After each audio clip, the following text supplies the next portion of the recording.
bansa ito ay kinakailangan.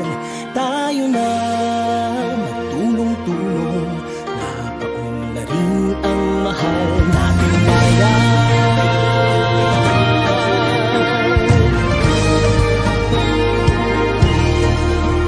Panahon na magbabago at iayos ang mga dapat ayusin. Dapat lang maging tungkulin ng bawat mamamayan dito sa atin.